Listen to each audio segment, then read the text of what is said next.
Leviticus. Leviticus 1. The Lord spoke to Moses from the sacred tent, and gave him instructions for the community of Israel to follow when they offered sacrifices. Sacrifices to please me must be completely burned on the bronze altar. Bulls or rams or goats are the animals to be used for these sacrifices. If the animal is a bull, it must not have anything wrong with it. Lead it to the entrance of the sacred tent, and I will let you know if it is acceptable to me. Lay your hand on its head, and I will accept the animal as a sacrifice for taking away your sins. After the bull is killed in my presence, some priests from Aaron's family will offer its blood to me by splattering it against the four sides of the altar. Skin the bull and cut it up, while the priests pile wood on the altar fire to make it start blazing. Wash the bull's insides and hind legs, so the priests can lay them on the altar with the head, the fat, and the rest of the animal. A priest will then send all of it up in smoke with a smell that pleases me. If you sacrifice a ram or a goat, it must not have anything wrong with it. Lead the animal to the north side of the altar, where it is to be killed in my presence. Then some of the priests will splatter its blood against the four sides of the altar. Cut up the animal and wash its insides and hind legs. A priest will put these parts on the altar with the head, the fat, and the rest of the animal. Then he will send all of it up in smoke with a smell that pleases me. If you offer a bird for this kind of sacrifice, it must be a dove or a pigeon. A priest will take the bird to the bronze altar, where he will wring its neck and put its head on the fire. Then he will drain out its blood on one side of the altar, remove the bird's craw with what is in it, and throw them on the ash heap at the east side of the altar. Finally, he will take the bird by its wings, tear it partially open, and send it up in smoke with a smell that pleases me. Leviticus 2. When you offer sacrifices to give thanks to me, you must use only your finest flour. Put it in a dish, sprinkle olive oil and incense on the flour, and take it to the priests from Aaron's family. One of them will scoop up the incense together with a handful of the flour and oil. Then, to show that the whole offering belongs to me, the priest will lay this part on the bronze altar and send it up in smoke with a smell that pleases me. The rest of this sacrifice is for the priests. It is very holy, because it was offered to me. If you bake bread in an oven for this sacrifice, use only your finest flour, but without any yeast. You may make the flour into a loaf mixed with olive oil, or you may make it into thin wafers and brush them with oil. If you cook bread in a shallow pan for this sacrifice, use only your finest flour. Mix it with olive oil, but do not use any yeast. Then break the bread into small pieces and sprinkle them with oil. If you cook your bread in a pan with a lid on it, you must also use the finest flour mixed with oil. You may prepare sacrifices to give thanks in any of these three ways. Bring your sacrifice to a priest, and he will take it to the bronze altar. Then, to show that the whole offering belongs to me, the priest will lay part of it on the altar and send it up in smoke with a smell that pleases me. The rest of this sacrifice is for the priests. It is very holy, because it was offered to me. Yeast and honey must never be burned on the altar, so don't ever mix either of these in a grain sacrifice. You may offer either of them separately when you present the first part of your harvest to me, but they must never be burned on the altar.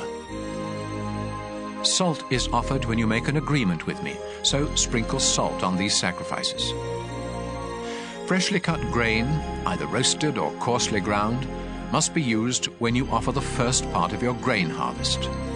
You must mix in some olive oil and put incense on top, because this is a grain sacrifice. A priest will sprinkle all of the incense and some of the grain and oil on the altar, and send them up in smoke to show that the whole offering belongs to me. Leviticus 3. When you offer sacrifices to ask my blessing, you may offer either a bull or a cow. but there must be nothing wrong with the animal. Lead it to the entrance of the sacred tent, lay your hand on its head, and have it killed there. A priest from Aaron's family will splatter its blood against the four sides of the altar.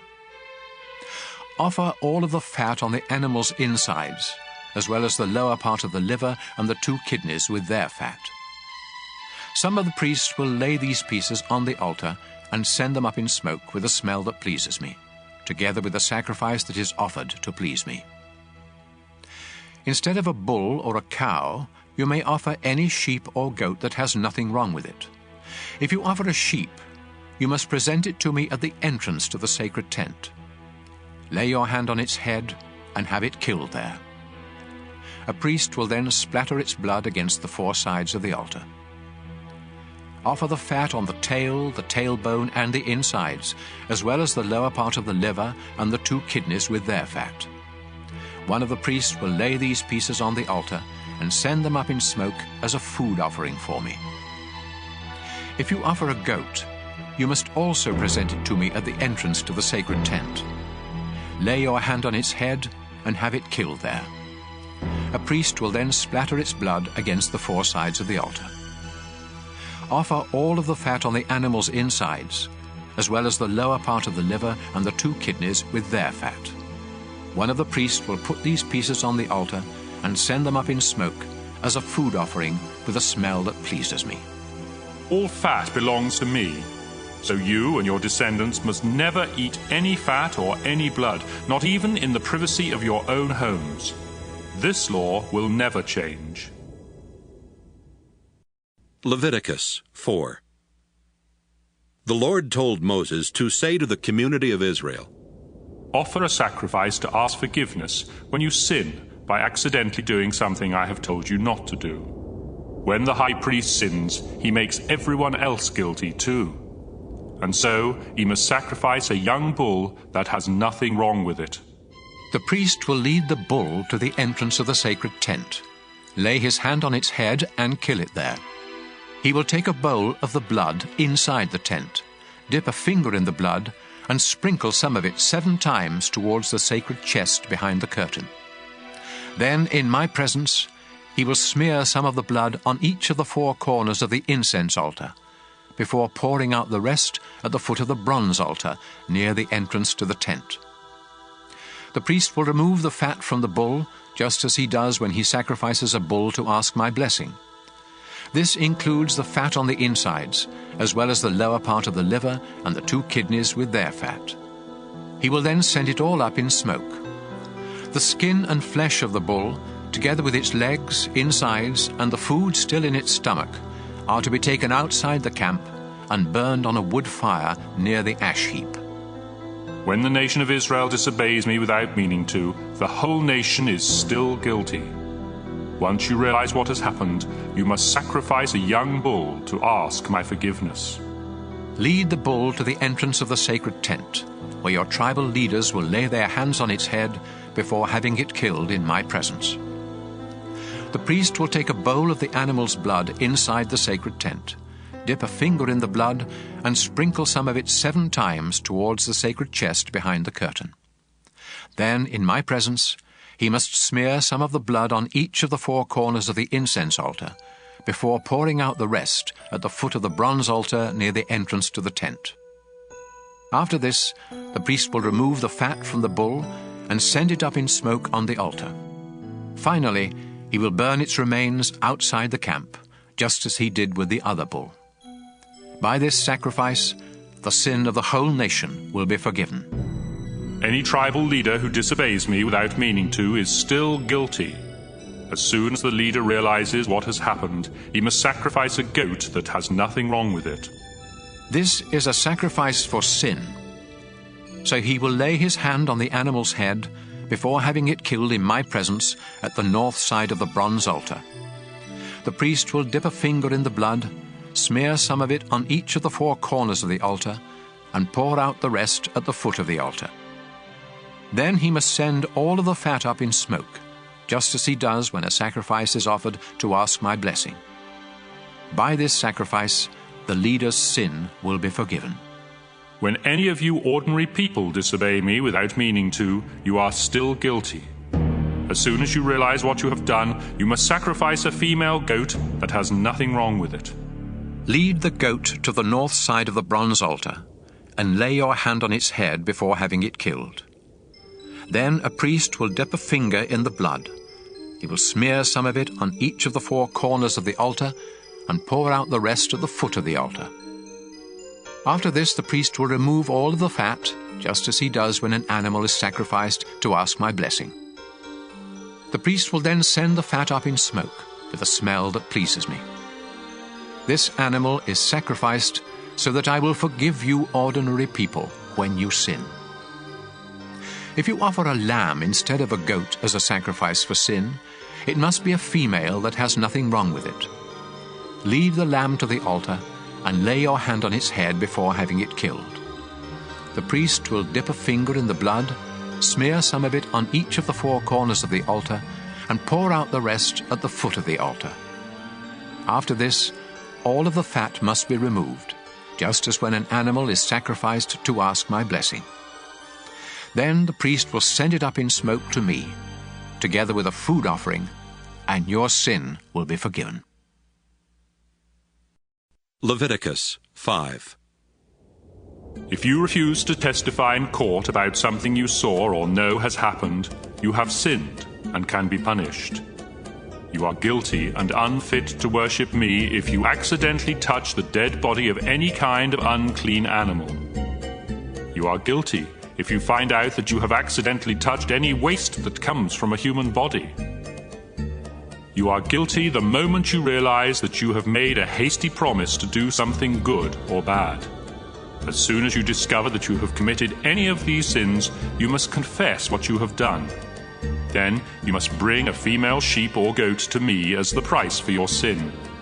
A priest will sacrifice the animal, and you will be forgiven. If you are poor and cannot afford to bring an animal, you may bring 2 doves or 2 pigeons. One of these will be a sacrifice to ask my forgiveness, and the other will be a sacrifice to please me. Give both birds to the priest, who will offer one as a sacrifice to ask my forgiveness. He will wring its neck without tearing off its head, splatter some of its blood on one side of the bronze altar, and drain out the rest at the foot of the altar. Then he will follow the proper rules for offering the other bird as a sacrifice to please me. You will be forgiven when the priest offers these sacrifices as the price for your sin. If you are so poor that you cannot afford doves or pigeons, you may bring 2 pounds of your finest flour. This is a sacrifice to ask my forgiveness. So don't sprinkle olive oil or sweet-smelling incense on it. Give the flour to a priest who will scoop up a handful and send it up in smoke together with the other offerings. This is a reminder that all of the flour belongs to me. By offering this sacrifice, the priest pays the price for any of these sins you may have committed. The priest gets the rest of the flour just as he does with grain sacrifices. The Lord told Moses what the people must do to make things right when they find out they have cheated the Lord without meaning to. If this happens, you must either sacrifice a ram that has nothing wrong with it, or else pay the price of a ram with the official money used by the priests. In addition, you must pay what you owe, plus a fine of 20%. Then the priest will offer the ram as a sacrifice to make things right, and you will be forgiven. If you break any of my commands without meaning to, you are still guilty and you can be punished. When you realize what you have done, you must either bring to the priest a ram that has nothing wrong with it, or else pay him for one. The priest will then offer it as a sacrifice to make things right, and you will be forgiven. Leviticus 6. The Lord told Moses what the people must do when they commit other sins against the Lord. You have sinned if you rob or cheat someone, if you keep back money or valuables left in your care, or if you find something and claim not to have it. When this happens, you must return what doesn't belong to you and pay the owner a fine of 20%. In addition, you must either bring to the priest a ram that has nothing wrong with it, or else pay him for one. The priest will then offer it as a sacrifice to make things right, and you will be forgiven for what you did wrong. The Lord told Moses to tell Aaron and his sons how to offer the daily sacrifices that are sent up in smoke to please the Lord. You must put the animal for the sacrifice on the altar in the evening, and let it stay there all night. But make sure the fire keeps burning. The next morning you will dress in your priestly clothes, including your linen underwear. Then clean away the ashes left by the sacrifices and pile them beside the altar. Change into your everyday clothes. Take the ashes outside the camp and pile them in a special place. The fire must never go out, so put wood on it each morning. After this, you are to lay an animal on the altar next to the fat that you sacrifice to ask my blessing. Then send it all up in smoke to me. The altar fire must always be kept burning. It must never go out. When someone offers a sacrifice to give thanks to me, the priests from Aaron's family must bring it to the front of the bronze altar, where one of them will scoop up a handful of the flour and oil together with all the incense on it. Then, to show that the whole offering belongs to me, he will lay all of this on the altar and send it up in smoke with a smell that pleases me. The rest of it is to be baked without yeast and eaten by the priests in the sacred courtyard of the sacred tent. This bread is very holy, just like the sacrifices for sin or for making things right. And I have given this part to the priests from what is offered to me on the altar. Only the men in Aaron's family are allowed to eat this bread, and they must go through a ceremony to be made holy before touching it. This law will never change. The Lord spoke to Moses and told him what sacrifices the priests must offer on the morning and evening of the day they are ordained. It is the same as the regular morning and evening sacrifices, a pound of flour mixed with olive oil and cooked in a shallow pan. The bread must then be crumbled into small pieces and sent up in smoke with a smell that pleases me. Each of Aaron's descendants who is ordained as a priest must perform this ceremony and make sure that the bread is completely burned on the altar. None of it may be eaten. The Lord told Moses how the priests from Aaron's family were to offer the sacrifice for sin. This sacrifice is very sacred, and the animal must be killed in my presence at the north side of the bronze altar. The priest who offers this sacrifice must eat it in the sacred courtyard of the sacred tent, and anyone or anything that touches the meat will be holy. If any of the animal's blood is splattered on the clothes of the priest, they must be washed in a holy place. If the meat was cooked in a clay pot, the pot must be destroyed, but if it was cooked in a bronze pot, the pot must be scrubbed and rinsed with water. This sacrifice is very holy, and only the priests may have any part of it. None of the meat may be eaten from the sacrifices for sin that require blood to be brought into the sacred tent. These sacrifices must be completely burned. Leviticus 7. The sacrifice to make things right is very sacred. The animal must be killed in the same place where the sacrifice to please me is killed, and the animal's blood must be splattered against the four sides of the bronze altar. Offer all of the animal's fat, including the fat on its tail and on its insides, as well as the lower part of the liver and the 2 kidneys with their fat. One of the priests will lay these pieces on the altar and send them up in smoke to me. This sacrifice for making things right is very holy. Only the priests may eat it, and they must eat it in a holy place. The ceremony for this sacrifice and the one for sin are just alike, and the meat may be eaten only by the priest who performs this ceremony of forgiveness. In fact, the priest who offers a sacrifice to please me may keep the skin of the animal, just as he may eat the bread from a sacrifice to give thanks to me. All other grain sacrifices, with or without olive oil in them, are to be divided equally among the priests of Aaron's family.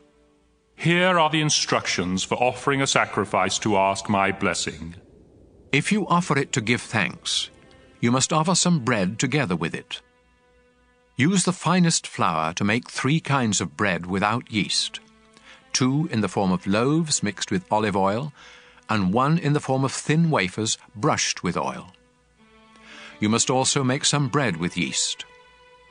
Give me 1 loaf or wafer from each of these 4 kinds of bread, after which they will belong to the priest who splattered the blood against the bronze altar. When you offer an animal to ask a blessing from me or to thank me, the meat belongs to you, but it must be eaten the same day. It is different with the sacrifices you offer me when you make me a promise or voluntarily give me something.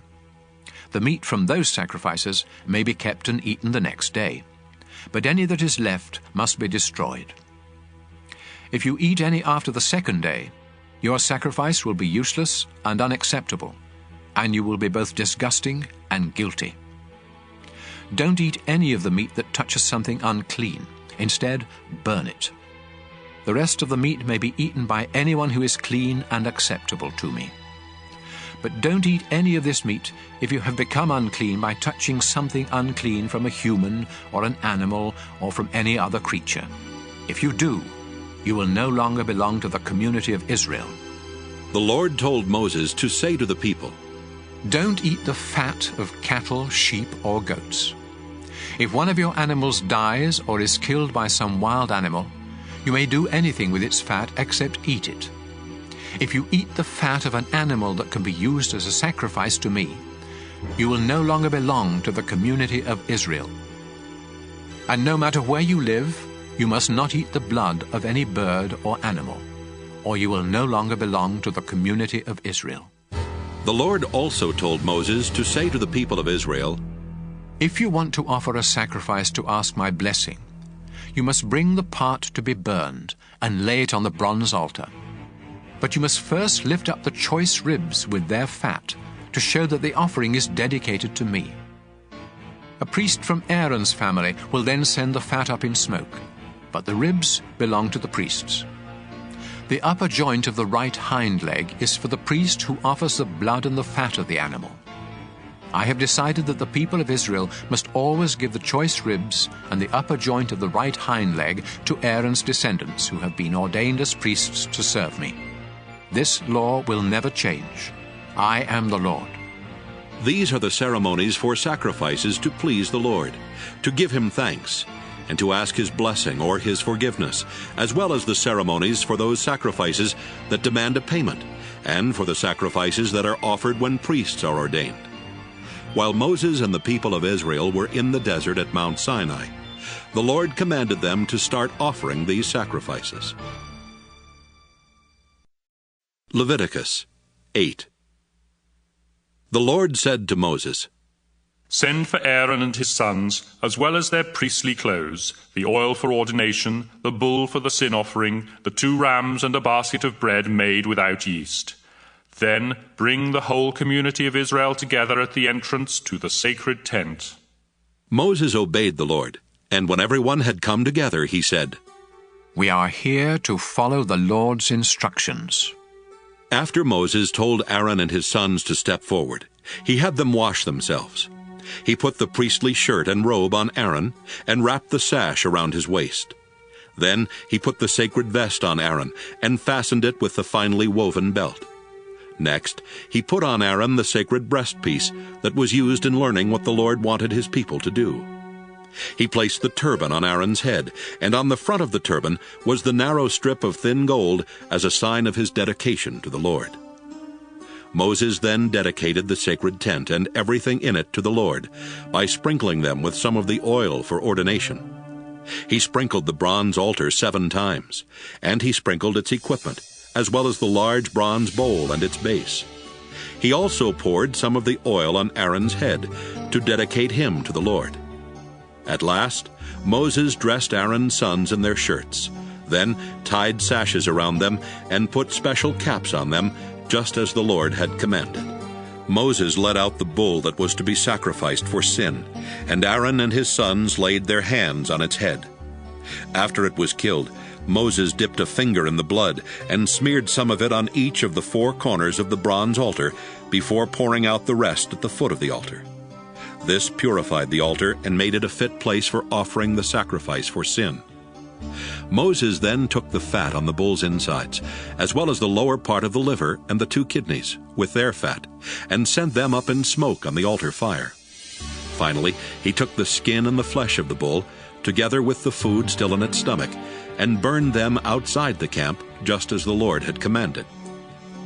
Moses led out the ram for the sacrifice to please the Lord.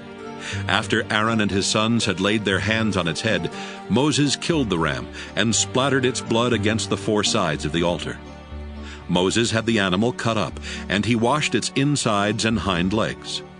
Then he laid the head, the fat, and the rest of the ram on the altar, and sent them up in smoke with a smell that pleased the Lord.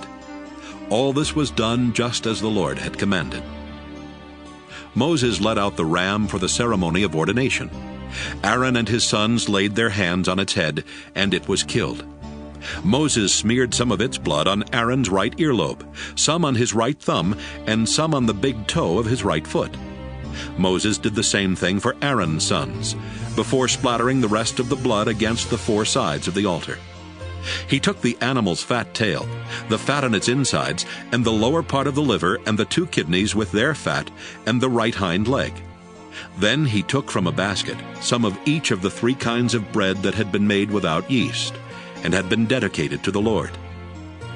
Moses placed the bread on top of the meat, and gave it all to Aaron and his sons, who lifted it up to show that it was dedicated to the Lord. After this, Moses placed it on the fires of the altar, and sent it up in smoke with a smell that pleased the Lord. This was part of the ordination ceremony.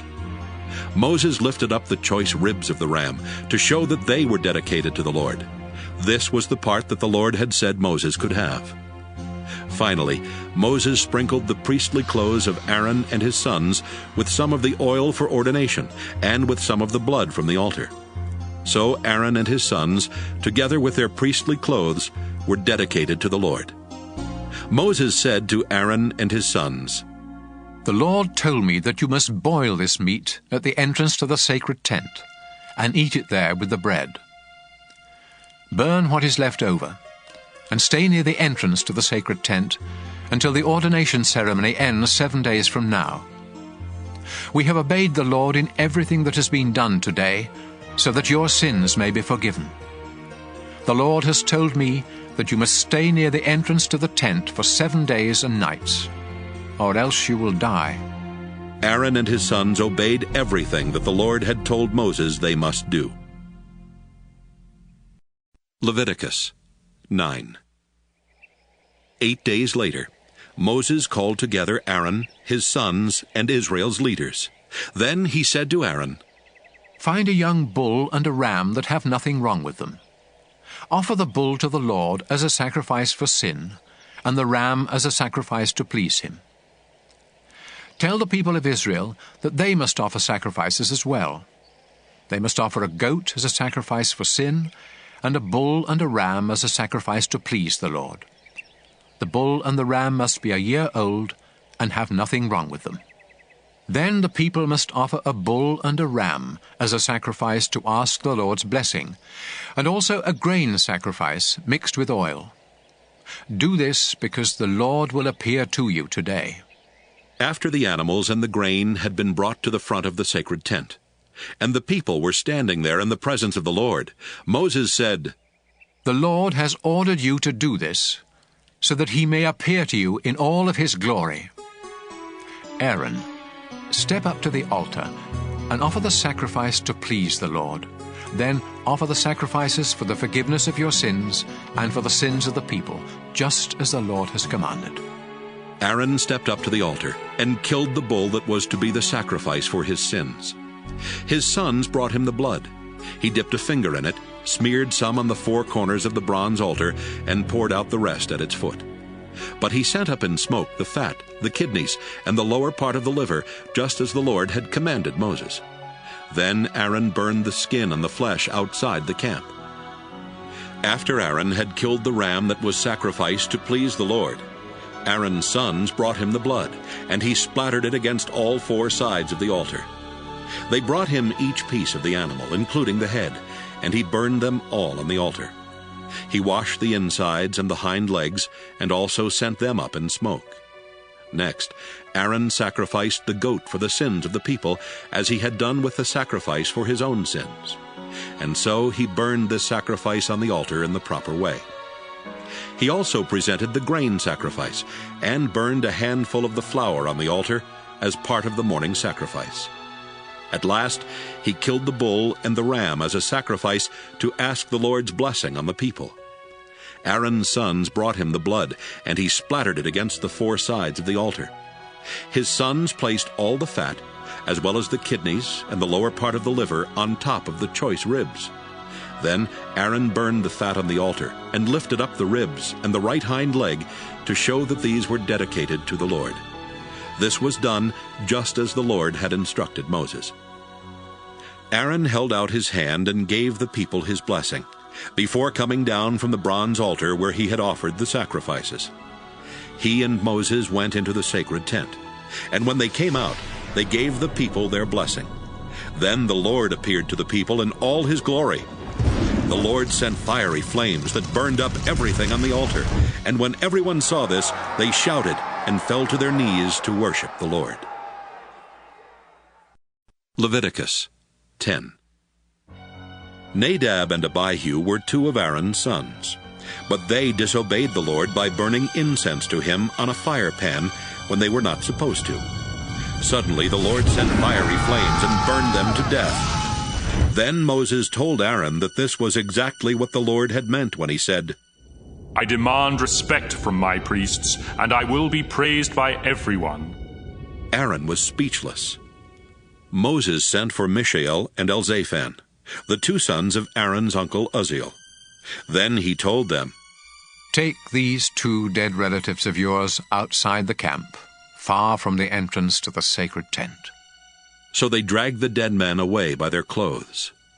Then Moses told Aaron and his other two sons, Eleazar and Ithamar, Don't show your sorrow by messing up your hair and tearing your priestly clothes, or the Lord will get angry. He will kill the three of you and punish everyone else.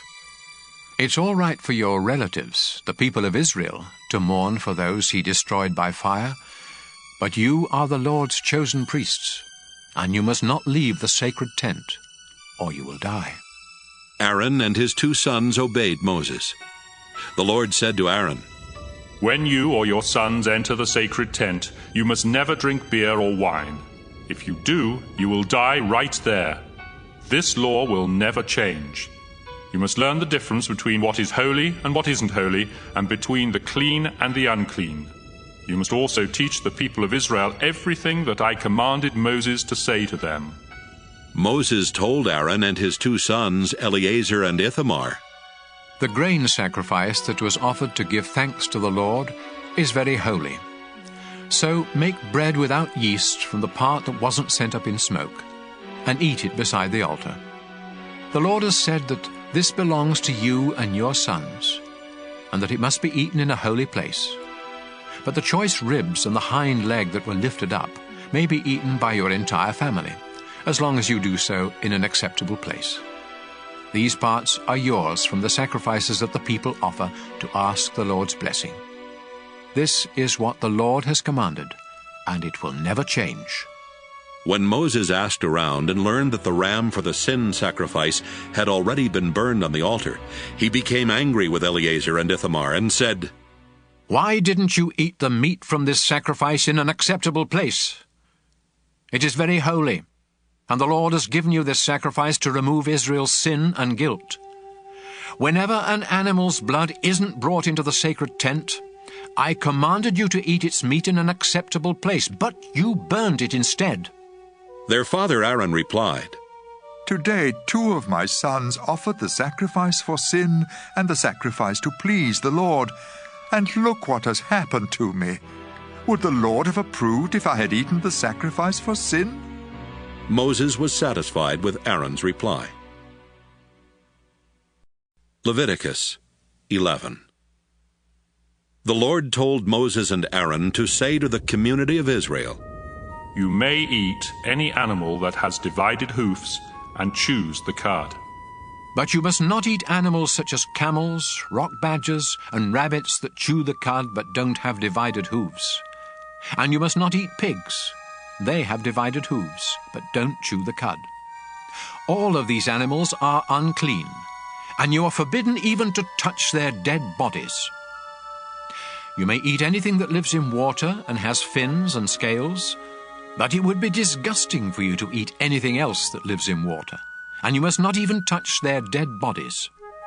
Eagles, vultures, buzzards, crows, ostriches, hawks, seagulls, owls, pelicans, storks, herons, hoopoes, and bats are also disgusting, and you are forbidden to eat any of them. The only winged insects you may eat are locusts, grasshoppers, and crickets. All other winged insects that crawl are too disgusting for you to eat. Don't even touch the dead bodies of animals that have divided hooves, but don't chew the cud. And don't touch the dead bodies of animals that have paws. If you do, you must wash your clothes, but you are still unclean until evening. Moles, rats, mice, and all kinds of lizards are unclean. Anyone who touches their dead bodies, or anything touched by their dead bodies, becomes unclean until evening. If something made of wood, cloth, or leather touches one of their dead bodies, it must be washed, but it is still unclean until evening. If any of these animals is found dead in a clay pot, the pot must be broken to pieces, and everything in it becomes unclean. If you pour water from this pot on any food, that food becomes unclean, and anything drinkable in the pot becomes unclean. If the dead body of one of these animals touches anything else, including ovens and stoves, that thing becomes unclean and must be destroyed. A spring or a cistern where one of these dead animals is found is still clean, but anyone who touches the animal becomes unclean. If the dead body of one of these animals is found lying on seeds that have been set aside for planting, the seeds remain clean, but seeds that are soaking in water become unclean if the dead animal is found in the water. If an animal that may be eaten happens to die and you touch it, you become unclean until evening. If you eat any of its meat or carry its body away, you must wash your clothes, but you are still unclean until evening. Don't eat any of those disgusting little creatures that crawl or walk close to the ground. If you eat any of them, you will become just as disgusting and unclean as they are. I am the Lord your God, and you must dedicate yourself to me and be holy, just as I am holy. Don't become disgusting by eating any of these unclean creatures. I brought you out of Egypt so that I could be your God. Now you must become holy because I am holy. I have given these laws so that you will know what animals, birds, and fish are clean and may be eaten, and which ones are unclean and may not be eaten. Leviticus 12. The Lord told Moses to say to the community of Israel, If a woman gives birth to a son, she is unclean for 7 days, just as she is during her monthly period. Her son must be circumcised on the 8th day, but her loss of blood keeps her from being completely clean for another 33 days. During this time, she must not touch anything holy or go to the place of worship. Any woman who gives birth to a daughter is unclean for 2 weeks, just as she is during her period. And she won't be completely clean for another 66 days. When the mother has completed her time of cleansing, she must come to the front of the sacred tent and bring to the priest a year-old lamb as a sacrifice to please me, and a dove or a pigeon as a sacrifice for sin. After the priest offers the sacrifices to me, the mother will become completely clean from her loss of blood, whether her child is a boy or a girl. If she cannot afford a lamb, she can offer 2 doves or 2 pigeons, one as a sacrifice to please me, and the other as a sacrifice for sin. Leviticus 13. The Lord told Moses and Aaron to say to the people, If sores or boils or a skin rash should break out and start spreading on your body, you must be brought to Aaron or one of the other priests. If the priest discovers that the hair in the infected area has turned white, and that the infection seems more than skin deep, he will say, This is leprosy. You are unclean. But if the infected area is white and only skin deep, and if the hair in it hasn't turned white, the priest will order you to stay away from everyone else for 7 days. If the disease hasn't spread by that time, he will order you to stay away from everyone else for another 7 days. Then, if the disease hasn't gotten any worse or spread, the priest will say, "You are clean. It was only a sore. After you wash your clothes, you may go home." However, if the disease comes back, you must return to the priest. If it is discovered that the disease has started spreading, he will say, "This is leprosy. You are unclean." Any of you with a skin disease must be brought to a priest. If he discovers that the sore spot is white with pus, and that the hair around it has also turned white, he will say, "This is leprosy. You are unclean and must stay away from everyone else." But if the disease has run its course, and only the scar remains, he will say, "You are clean." If the sores come back and turn white with pus, he will say, "This is leprosy. You are unclean."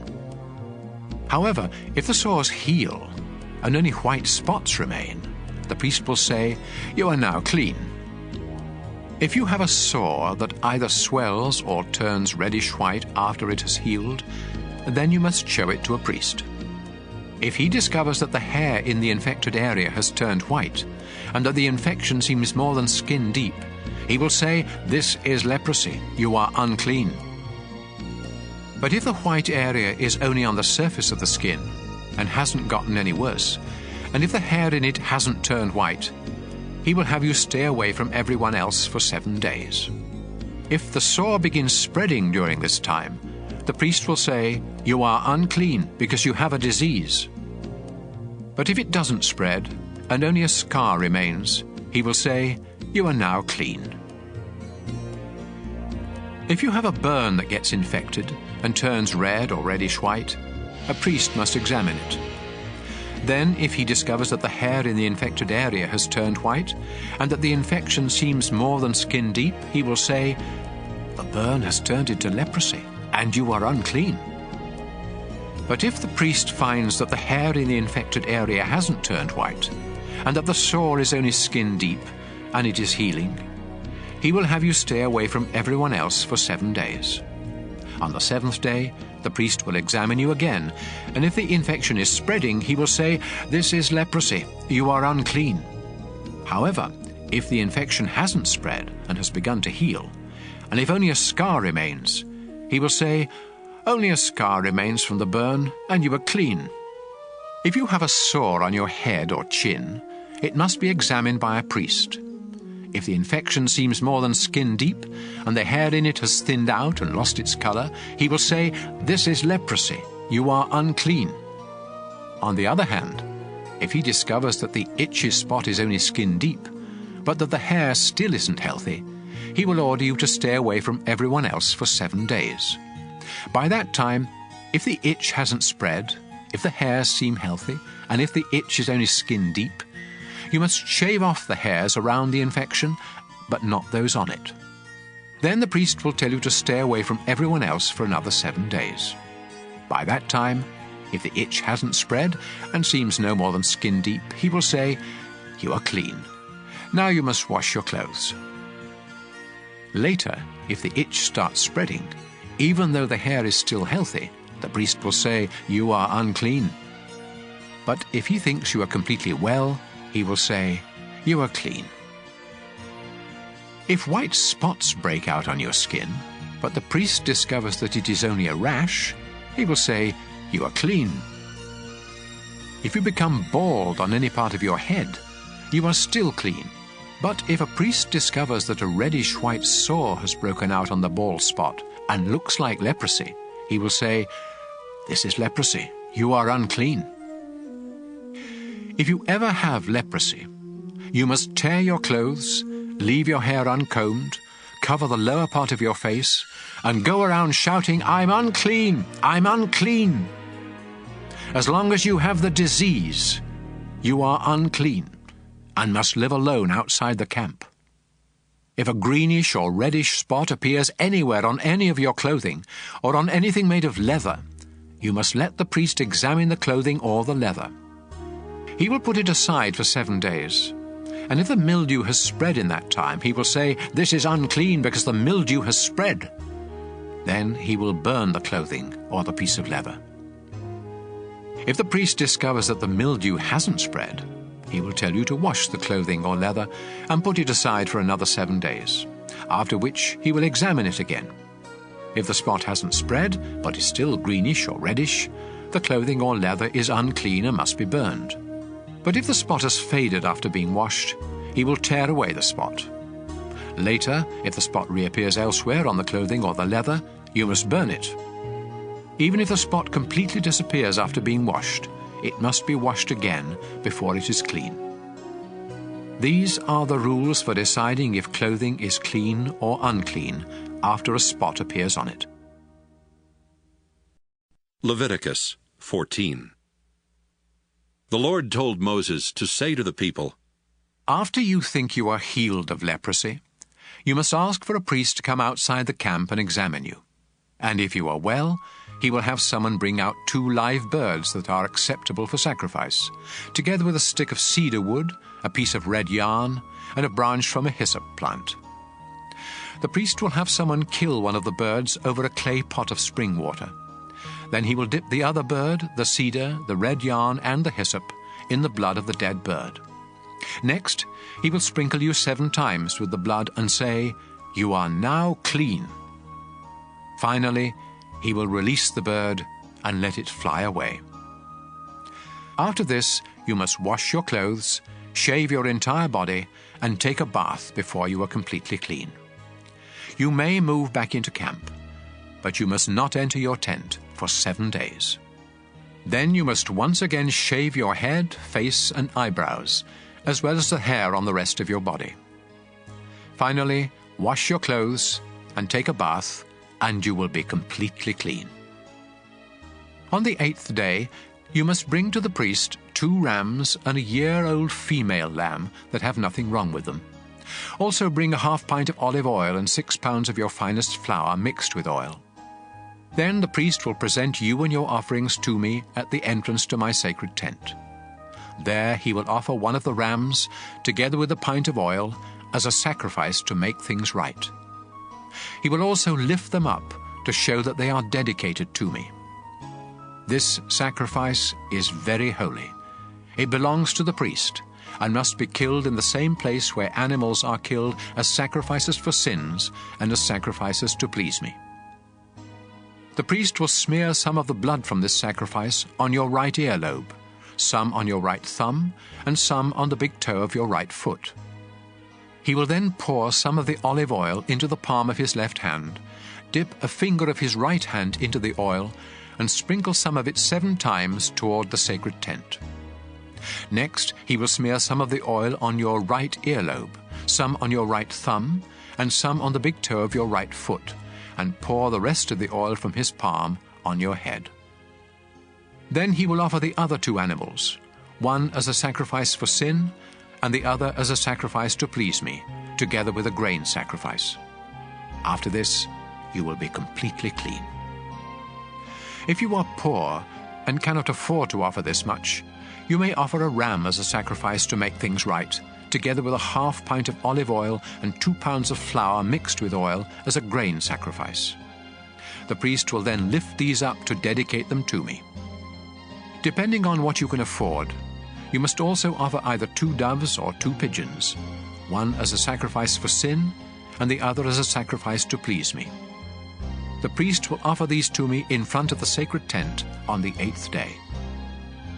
The priest will kill this ram for the sacrifice to make things right, and he will lift it up with the olive oil in dedication to me. Then he will smear some of the blood on your right earlobe, some on your right thumb, and some on the big toe of your right foot.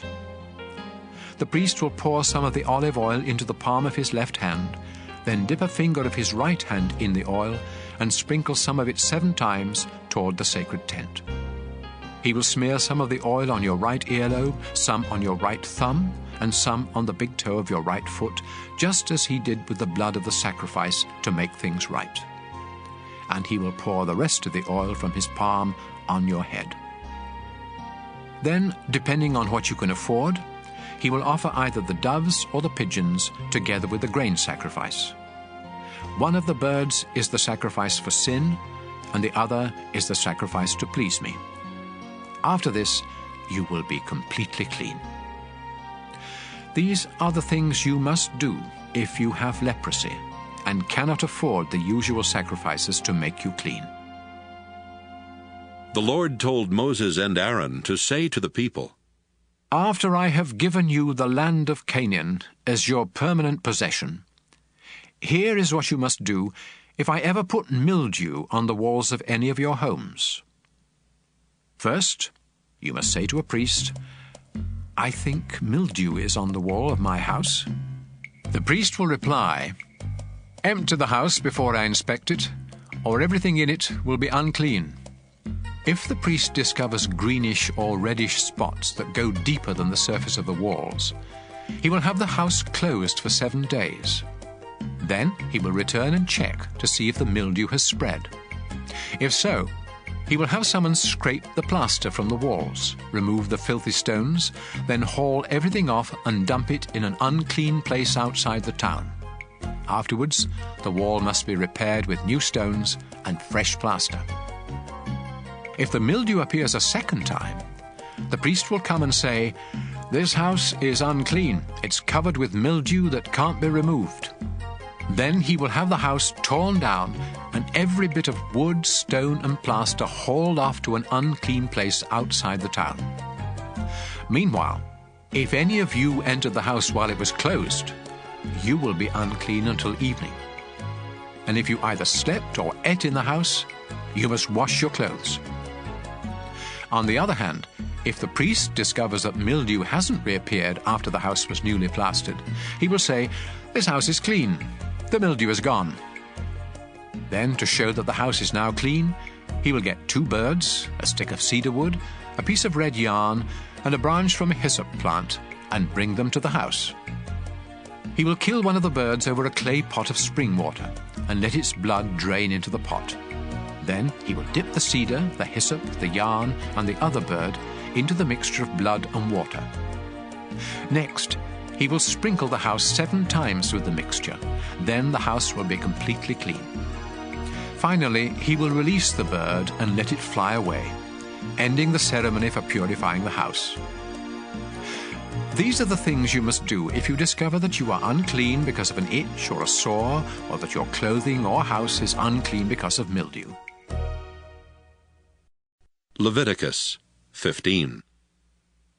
The Lord told Moses and Aaron to say to the community of Israel, Any man with an infected penis is unclean, whether it is stopped up or keeps dripping. Anything that he rests on or sits on is also unclean.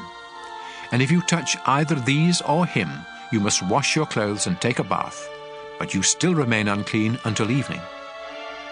If you are spit on by the man, you must wash your clothes and take a bath, but you still remain unclean until evening.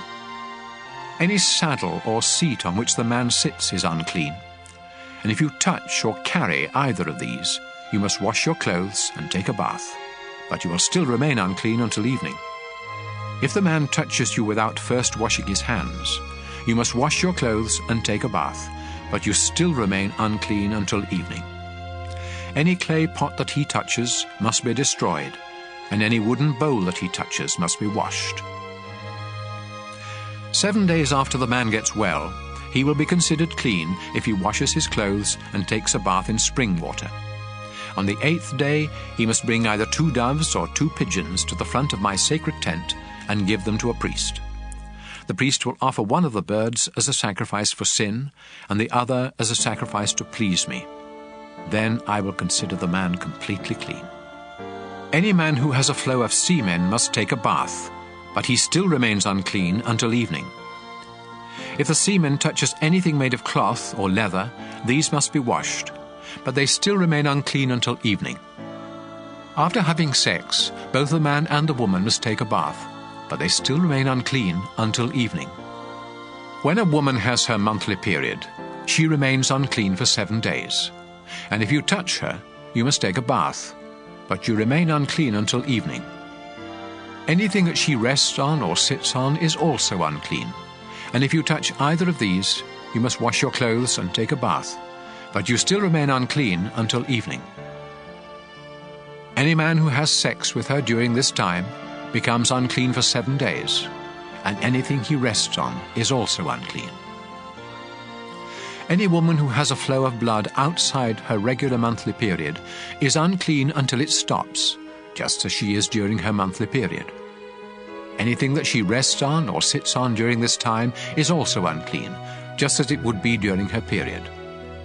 If you touch either of these, you must wash your clothes and take a bath, but you still remain unclean until evening. 7 days after the woman gets well, she will be considered clean. On the 8th day, she must bring either 2 doves or 2 pigeons to the front of my sacred tent and give them to a priest. He will offer one of the birds as a sacrifice for sin, and the other as a sacrifice to please me. Then I will consider the woman completely clean. When any of you become unclean, you must stay away from the rest of the community of Israel. Otherwise, my sacred tent will become unclean, and the whole nation will die. These are the things you men must do if you become unclean because of an infected penis, or if you have a flow of semen. And these are the things you women must do when you become unclean either because of your monthly period or an unusual flow of blood.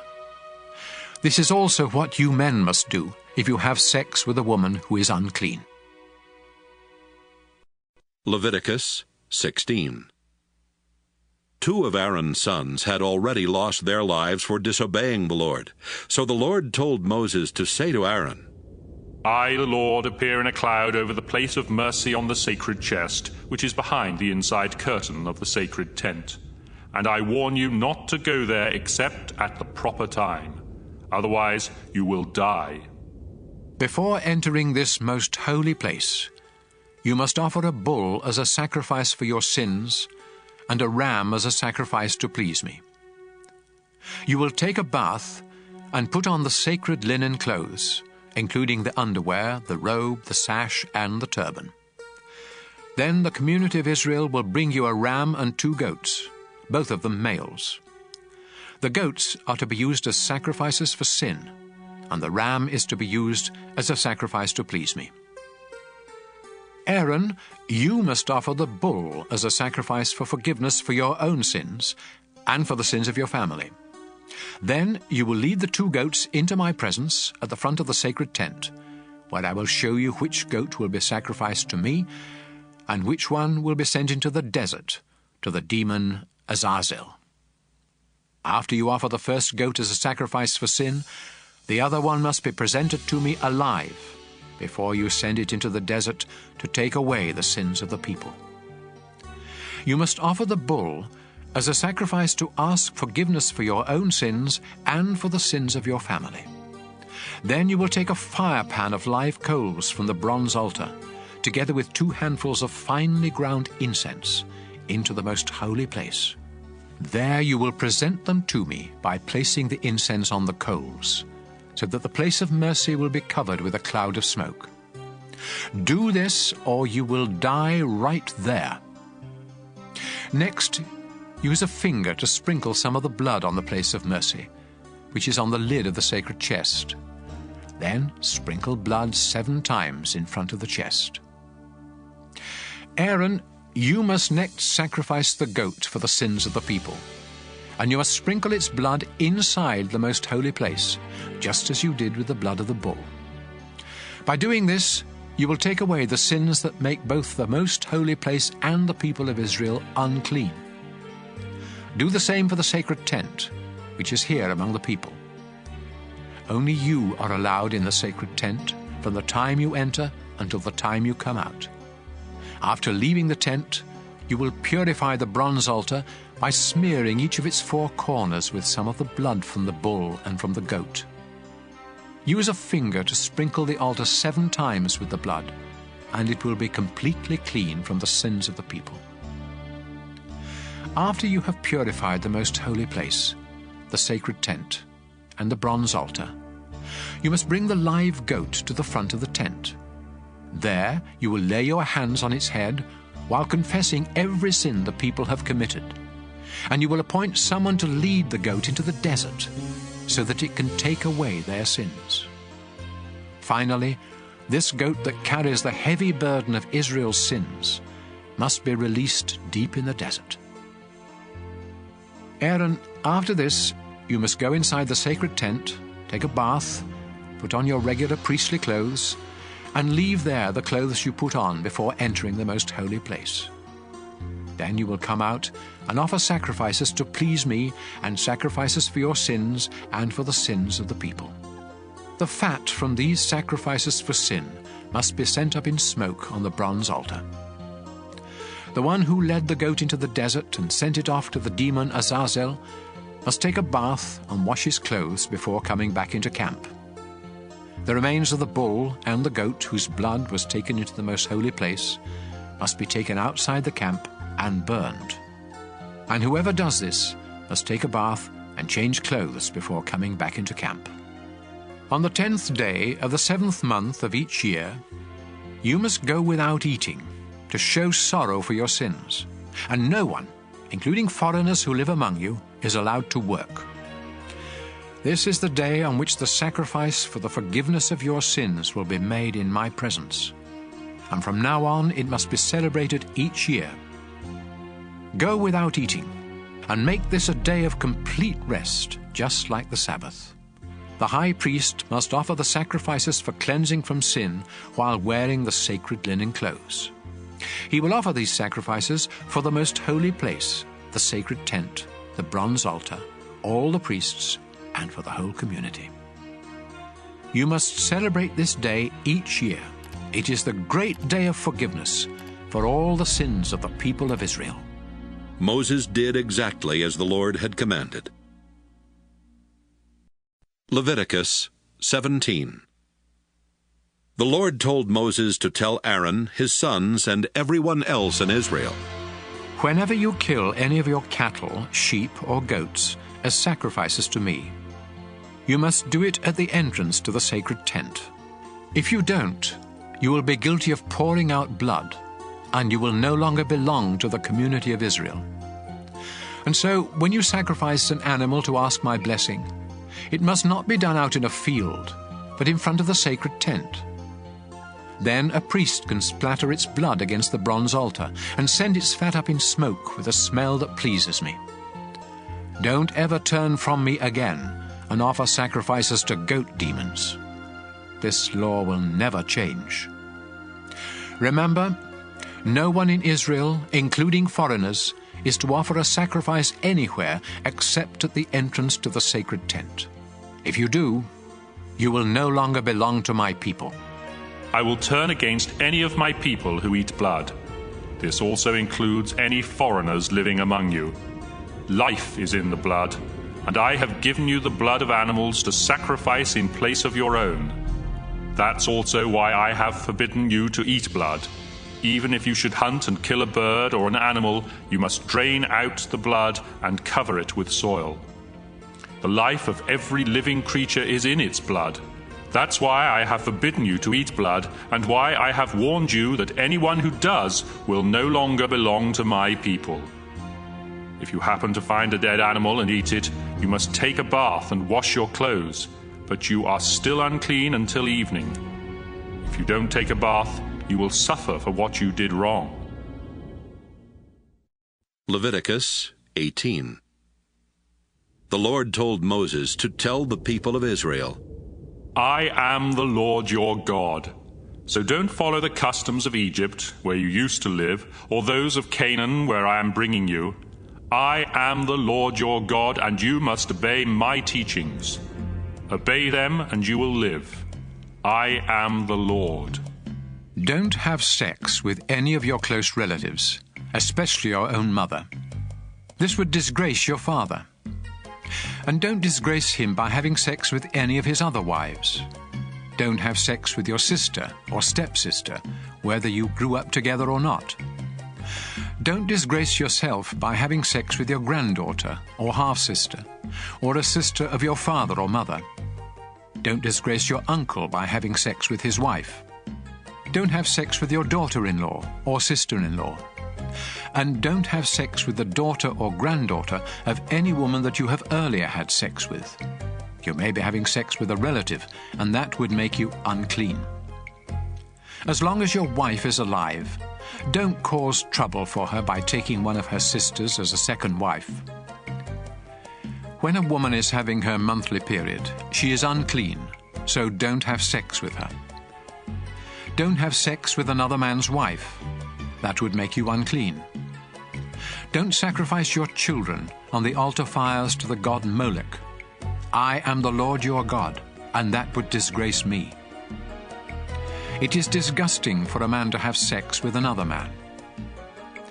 Anyone who has sex with an animal is unclean.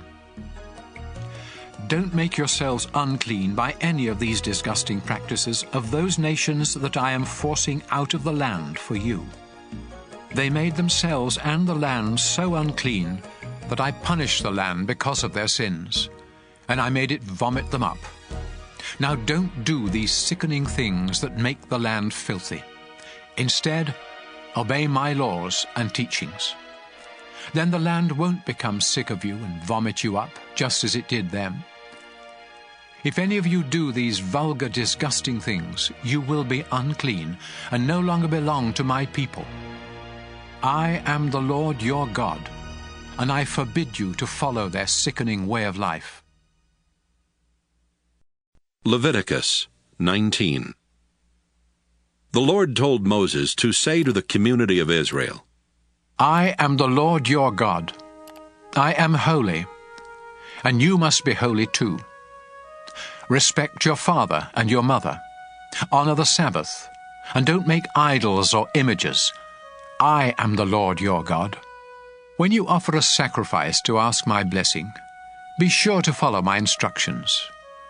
You may eat the meat either on the day of the sacrifice or on the next day, but you must burn anything left until the third day. If you eat any of it on the third day, the sacrifice will be disgusting to me, and I will reject it. In fact, you will be punished for not respecting what I say is holy, and you will no longer belong to the community of Israel. When you harvest your grain, always leave some of it standing along the edges of your fields, and don't pick up what falls on the ground. Don't strip your grapevines clean or gather the grapes that fall off the vines.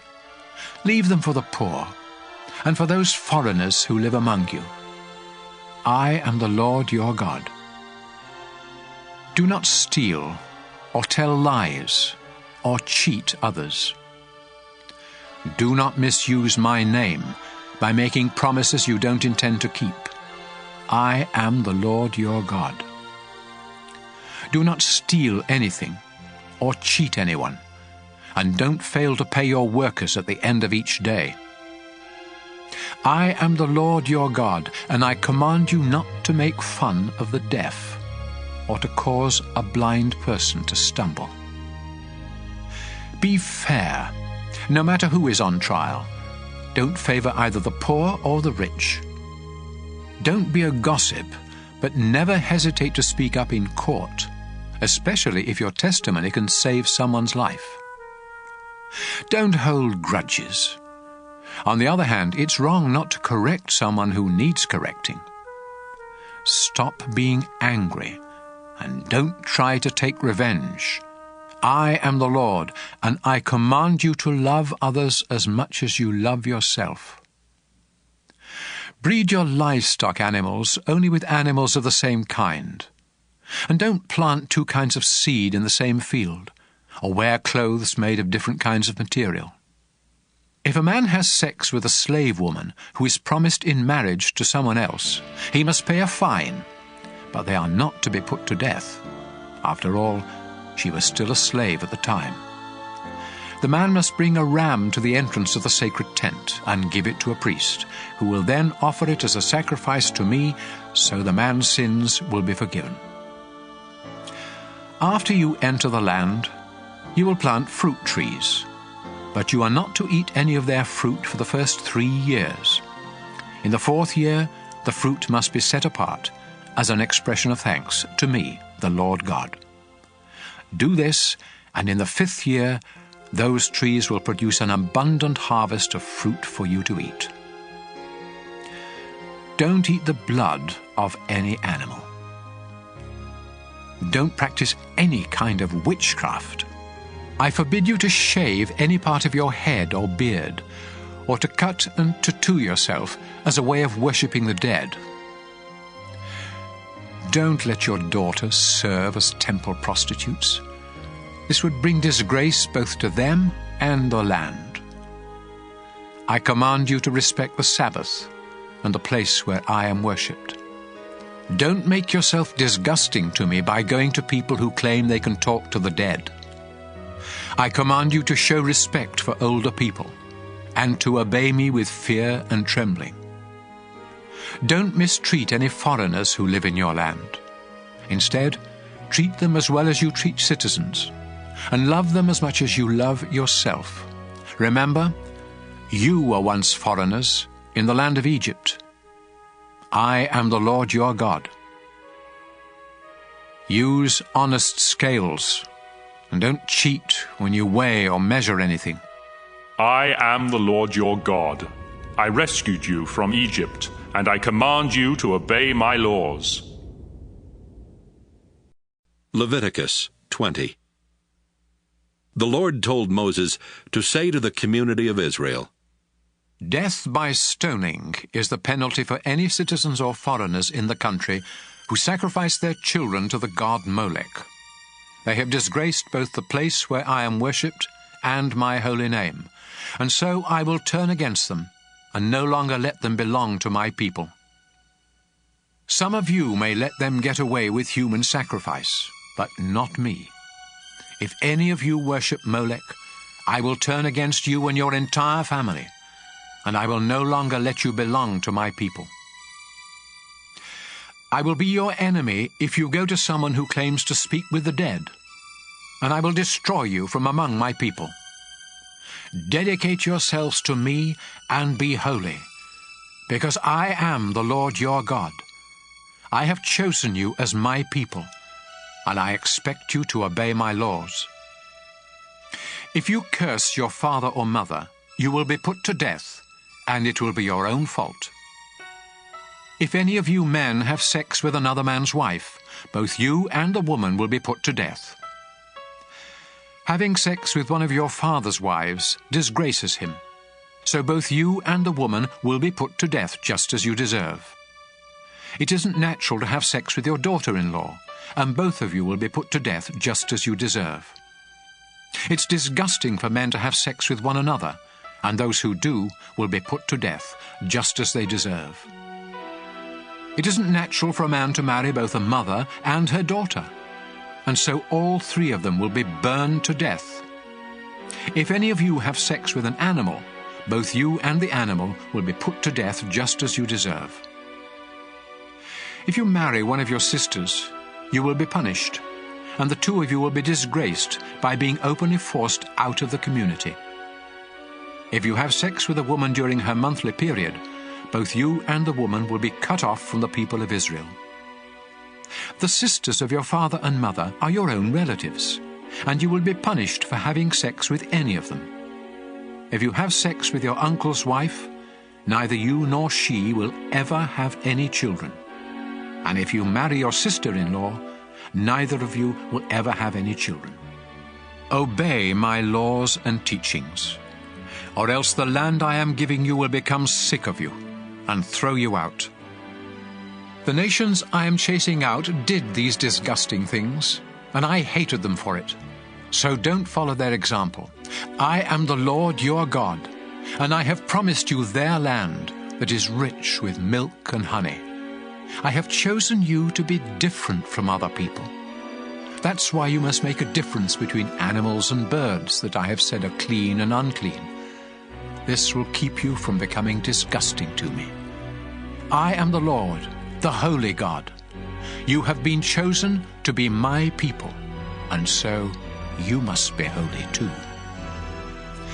If you claim to receive messages from the dead, you will be put to death by stoning, just as you deserve. Leviticus 21.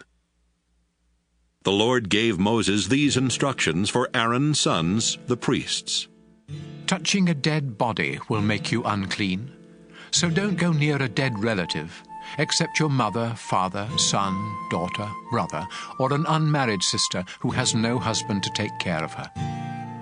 Don't make yourself unclean by attending the funeral of someone related to you by marriage. Don't shave any part of your head, or trim your beard, or cut yourself, to show that you are mourning. I am the Lord your God, and I have chosen you alone to offer sacrifices of food to me on the altar. That's why you must keep yourselves holy. Don't marry a divorced woman, or a woman who has served as a temple prostitute. You are holy because I am holy. And so you must be treated with proper respect, since you offer food sacrifices to me, the God of holiness. If any of you priests has a daughter who disgraces you by serving as a temple prostitute, she must be burned to death. If you are the high priest, you must not mess up your hair or tear your clothes in order to mourn for the dead. Don't make yourself unclean by going near a dead body, not even that of your own father or mother. If you leave the sacred place to attend a funeral, both you and the sacred place become unclean, because you are the high priest. If you are the high priest, you must marry only a virgin from your own tribe. Don't marry a divorced woman or any other woman who has already had sex, including a temple prostitute. In this way, your descendants will be qualified to serve me. Remember, I am the Lord, and I have chosen you. The Lord told Moses to say to Aaron, No descendant of yours can ever serve as my priest if he is blind or lame, if his face is disfigured, if one leg is shorter than the other, if either a foot or a hand is crippled, if he is a hunchback or a dwarf, if an eye or his skin is diseased, or if his testicles have been damaged. These men may not serve as my priests and burn sacrifices to me. They may eat the food offerings presented to me, but they may not enter the sacred place or serve me at the altar. Remember, I am the Lord, the one who makes a priest holy. Moses told all of this to Aaron, his sons, and the people of Israel. Leviticus 22. The Lord told Moses to say to Aaron and his sons, I am the Lord God, and I demand that you honor my holy name by showing proper respect for the offerings brought to me by the people of Israel. If any of you are unclean when you accept an offering for me, I will no longer let you serve as a priest. None of you may take part in the sacred meals while you have a skin disease or an infected penis, or after you have been near a dead body or have had a flow of semen, or if you have touched an unclean creature of any sort, including an unclean person. Once you are unclean, you must take a bath, but you still cannot eat any of the sacred food until evening. I command you not to eat anything that is killed by a wild animal or dies a natural death. This would make you unclean. Obey me, or you will die on duty for disgracing the place of worship. Remember, I am the Lord, the one who makes a priest holy. Only you priests and your families may eat the food offerings. These are too sacred for any of your servants. However, any slave that you own, including those born into your household, may eat this food. If your daughter marries someone who isn't a priest, she can no longer have any of this food. But if she returns to your home, either widowed or divorced, and has no children, she may join in the meal. Only members of a priestly family can eat this food, and anyone else who accidentally does so must pay for the food plus a fine of 20%. I warn you not to treat lightly the offerings that are brought by the people of Israel. Don't let them become guilty of eating this sacred food. Remember, I am the Lord, the one who makes these offerings holy. The Lord told Moses to tell Aaron and his sons and everyone else the rules for offering sacrifices. He said, The animals that are to be completely burned on the altar must have nothing wrong with them. or else I won't accept them. Bulls or rams or goats are the animals to be used for these sacrifices. When you offer a sacrifice to ask my blessing, there must be nothing wrong with the animal. This is true whether the sacrifice is part of a promise or something you do voluntarily. Don't offer an animal that is blind or injured, or that has an infection or a skin disease. If one of your cattle or lambs has a leg that is longer or shorter than the others, you may offer it voluntarily, but not as part of a promise. As long as you live in this land, don't offer an animal with injured testicles. And don't bring me animals you bought from a foreigner. I won't accept them, because they are no better than one that has something wrong with it. The Lord told Moses to say, Newborn cattle, sheep or goats must remain with their mothers for 7 days. But on the 8th day you may send them up in smoke to me, and I will accept the offering. Don't sacrifice a newborn animal and its mother on the same day. When you offer a sacrifice to give thanks to me, you must do it in a way that is acceptable. Eat all of the meat that same day, and don't save any for the next day. I am the Lord your God. Obey my laws and teachings. I am the Lord. I demand respect from the people of Israel, so don't disgrace my holy name. Remember, I am the one who chose you to be priests and rescued all of you from Egypt, so that I would be your Lord. Leviticus 23. The Lord told Moses to say to the community of Israel, I have chosen certain times for you to come together and worship me. You have 6 days when you can do your work, but the 7th day of each week is holy because it belongs to me. No matter where you live, you must rest on the Sabbath and come together for worship. This law will never change. Passover is another time when you must come together to worship me. And it must be celebrated on the evening of the 14th day of the first month of each year. The festival of thin bread begins on the 15th day of that same month. It lasts 7 days, and during this time you must honor me by eating bread made without yeast. On the first day of this festival, you must rest from your work and come together for worship. Each day of this festival you must offer sacrifices. Then on the final day, you must once again rest from your work and come together for worship. The Lord told Moses to say to the community of Israel, After you enter the land I am giving you, the first bundle of wheat from each crop must be given to me. So bring it to a priest on the day after the Sabbath. He will lift it up in dedication to me, and I will accept you. You must also offer a sacrifice to please me. So bring the priest a 1-year-old lamb that has nothing wrong with it, and 4 pounds of your finest flour mixed with olive oil. Then he will place these on the bronze altar and send them up in smoke with a smell that pleases me. Together with these, you must bring a quart of wine as a drink offering. I am your God, and I forbid you to eat any new grain or anything made from it until you have brought these offerings. This law will never change. 7 weeks after you offer this bundle of grain, each family must bring another offering of new grain. Do this exactly 50 days later, which is the day following the 7th Sabbath. Bring 2 loaves of bread to be lifted up in dedication to me. Each loaf is to be made with yeast and with 4 pounds of the finest flour from the first part of your harvest. At this same time, the entire community of Israel must bring 7 lambs that are a year old, a young bull, and 2 rams. These animals must have nothing wrong with them, and they must be offered as a sacrifice to please me. You must also offer the proper grain and wine sacrifices with each animal. Offer a goat as a sacrifice for sin, and 2 rams a year old as a sacrifice to ask my blessing.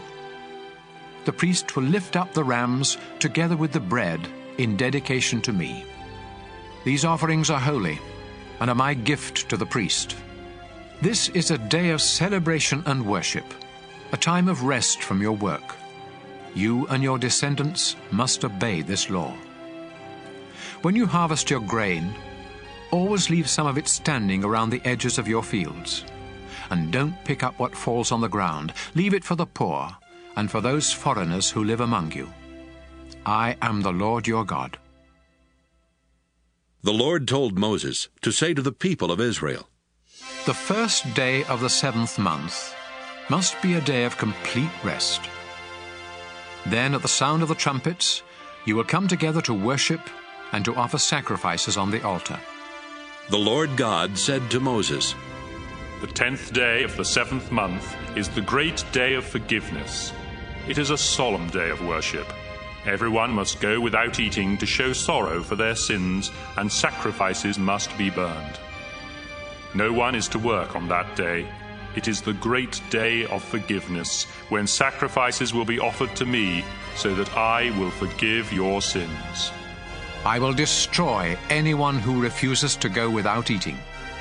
None of my people are ever to do any work on that day, not now or in the future. And I will wipe out those who do. This is a time of complete rest, just like the Sabbath. And everyone must go without eating from the evening of the 9th to the evening of the 10th. The Lord told Moses to say to the community of Israel, Beginning on the 15th day of the 7th month, and continuing for 7 days, everyone must celebrate the festival of shelters in honor of me. No one is to do any work on the first day of the festival. It is a time when everyone must come together for worship. For 7 days, sacrifices must be offered on the altar. The 8th day is also to be a day of complete rest, as well as a time of offering sacrifices on the altar and of coming together for worship. I have chosen these festivals as times when my people must come together for worship, and when animals, grain, and wine are to be offered on the proper days. These festivals must be celebrated in addition to the Sabbaths, and the times when you offer special gifts or sacrifices to keep a promise or as a voluntary offering. Remember to begin the Festival of Shelters on the 15th day of the 7th month, after you have harvested your crops. Celebrate this festival for 7 days in honor of me, and don't do any work on the first day or on the day following the festival. Pick the best fruit from your trees, and cut leafy branches to use during the time of this joyous celebration in my honor. I command you and all your descendants to celebrate this festival during the 7th month of each year. For 7 days, every Israelite must live in a shelter, so future generations will know that I made their ancestors live in shelters when I brought them out of Egypt. I am the Lord your God. This is how Moses instructed the people of Israel to celebrate the Lord's festivals. Leviticus 24. The Lord told Moses to say to the community of Israel, You must supply the purest olive oil for the lamps in the sacred tent, so they will keep burning. Aaron will set up the golden lampstand in the holy place of the sacred tent. Then he will light the 7 lamps that must be kept burning there in my presence every night from now on. This law will never change. Use your finest flour to bake 12 loaves of bread, about 4 pounds each. Then take them into the sacred tent and lay them on the gold table in 2 rows of 6 loaves. Alongside each row, put some pure incense that will be sent up by fire in the place of the bread, as an offering to me.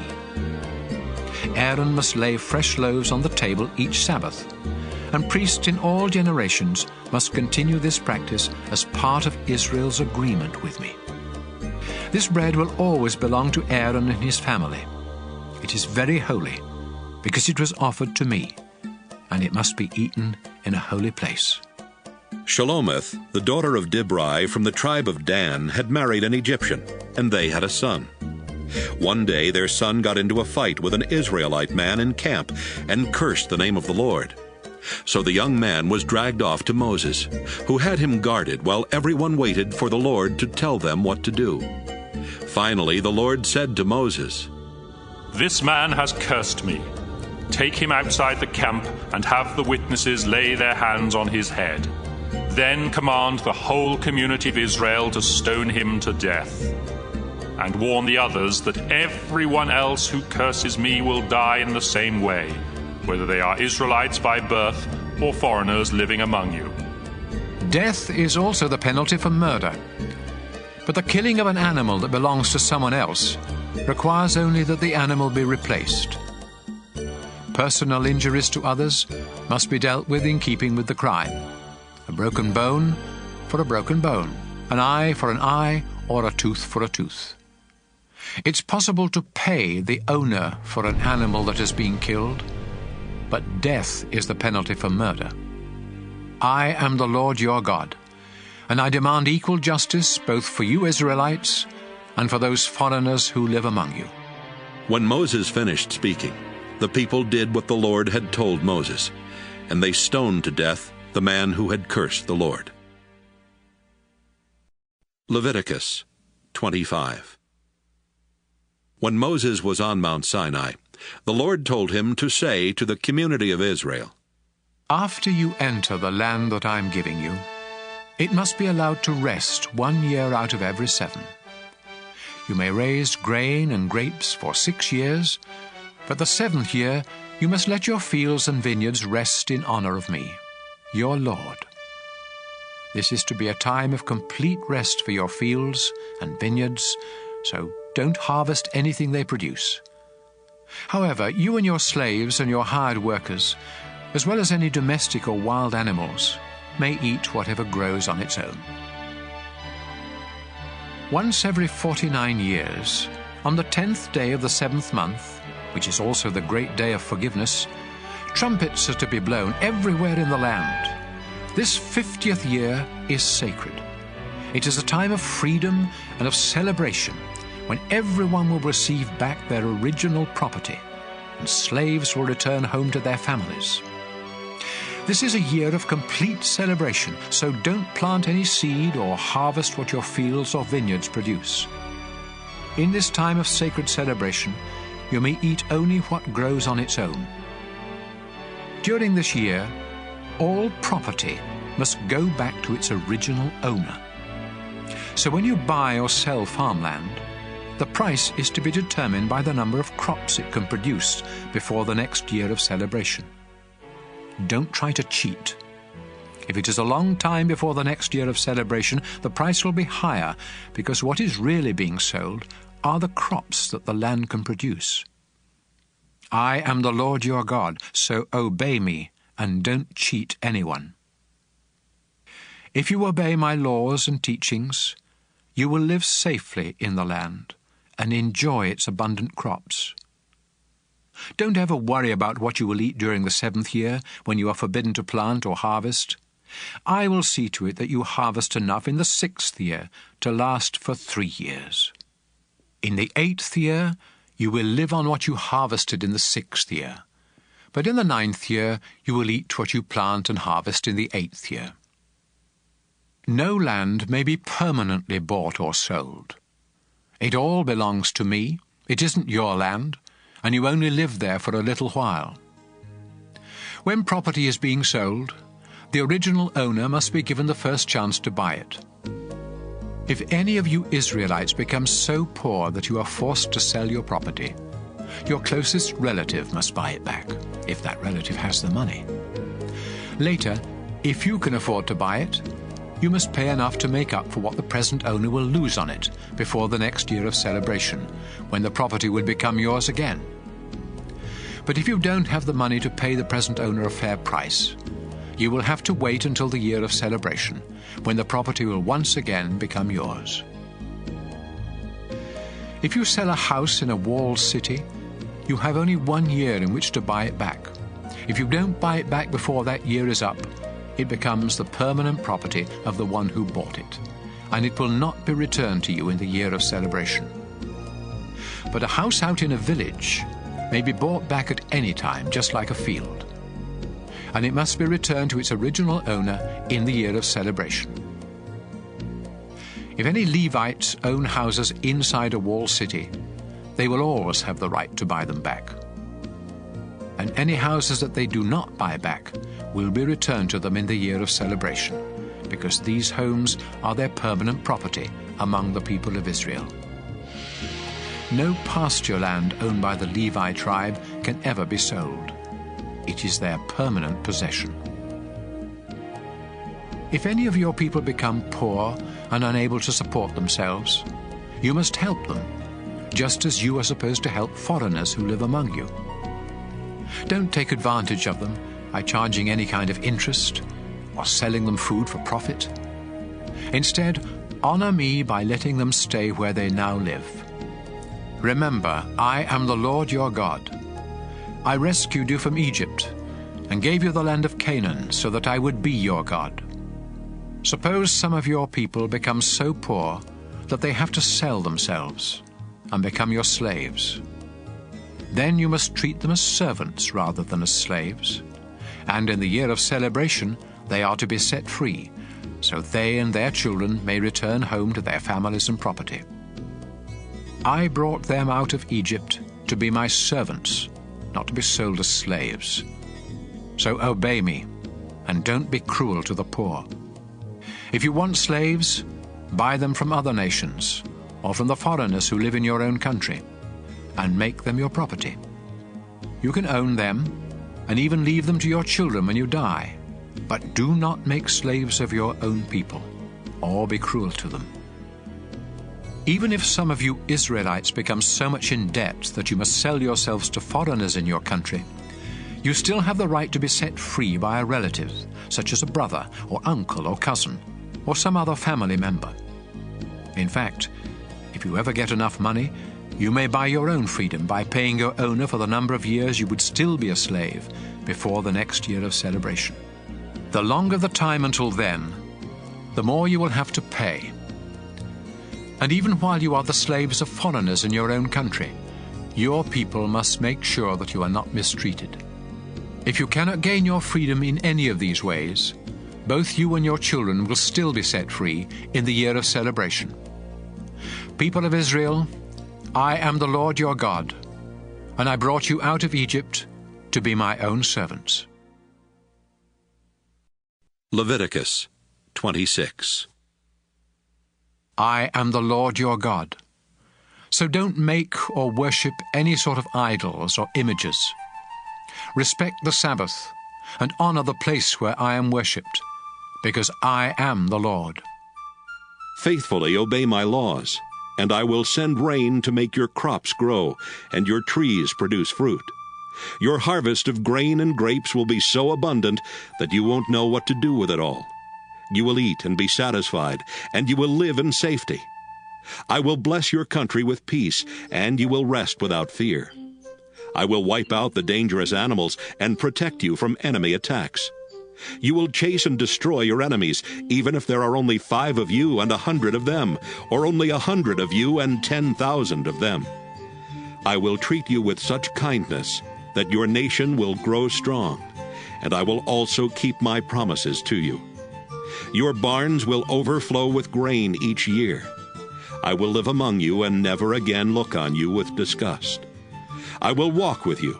I will be your God, and you will be my people.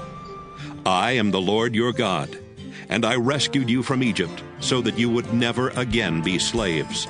I have set you free. Now walk with your heads held high.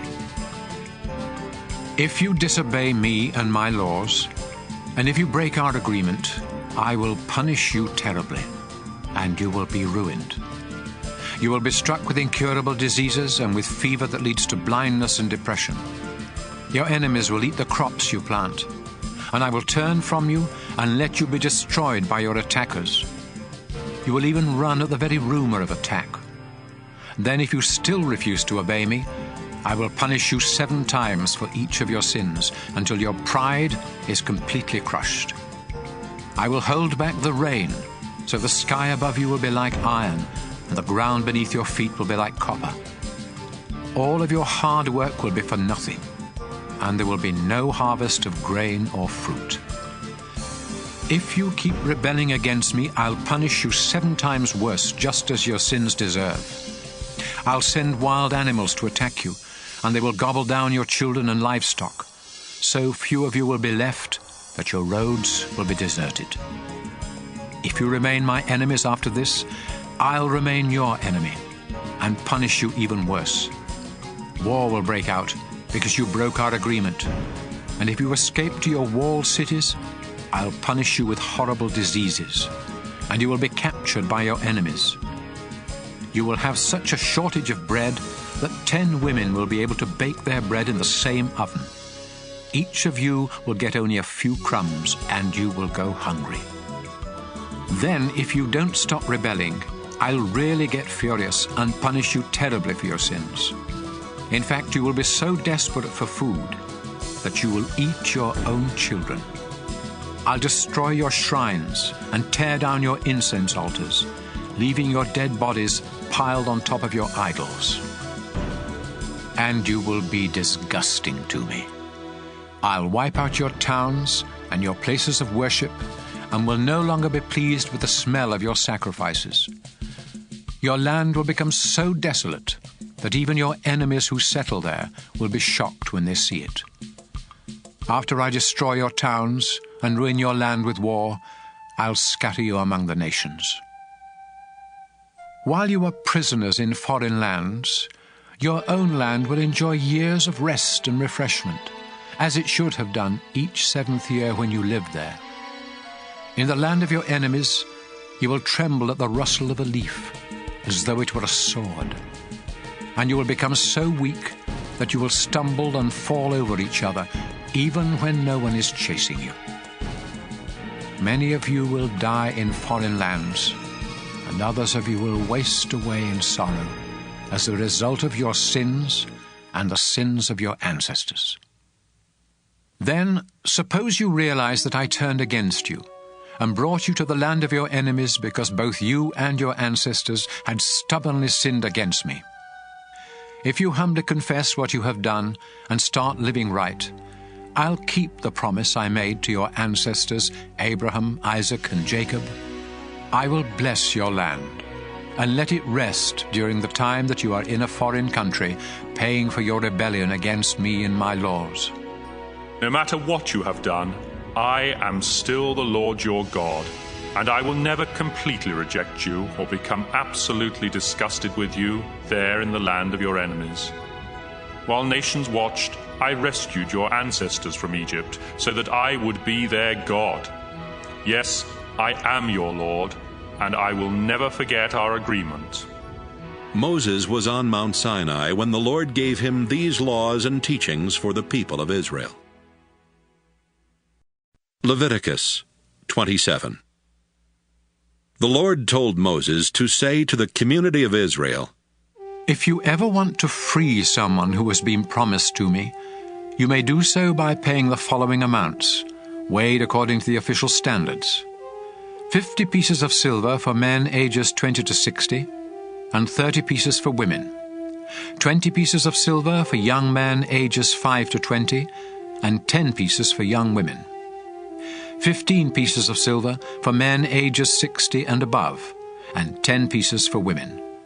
5 pieces of silver for boys ages 1 month to 5 years, and 3 pieces for girls.